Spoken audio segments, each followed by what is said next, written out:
Hello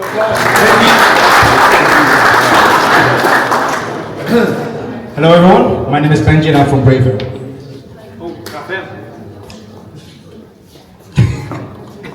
Braven in English. So we help hardware R&D teams design, run and analyze experiments faster, turning complex, messy data into actionable insights in one place. So last year, me and my co-founder, we interviewed over 20 scale-ups and startups in this region working with hardware R&D. And one of the questions that we asked them was, what is your most valuable asset? And a common answer that arose was their research data. But when we looked at how they manage this data, it doesn't even look like it's one of their priorities.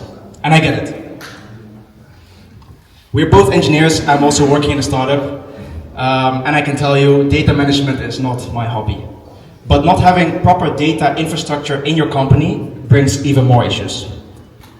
Because when your manager starts asking you, how did you exactly create those results from that report 2 months ago, you have to hope that you wrote it down in your documentation, because otherwise that means going through old spreadsheets, going through local folders with cryptic file names because everyone has their own naming convention, and even worse, going through the tens of different versions of the same script that exist in your company.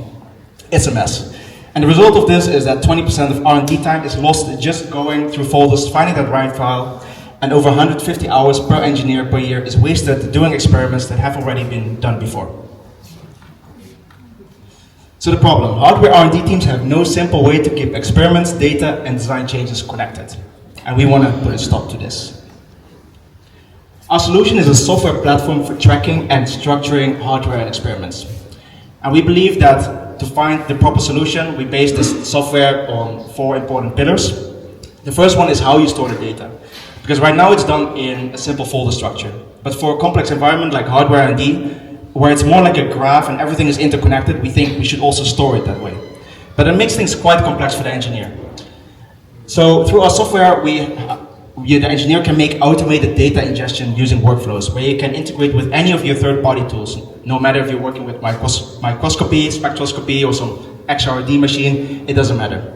And this way we can allow the engineer to make one centralized platform with all their data.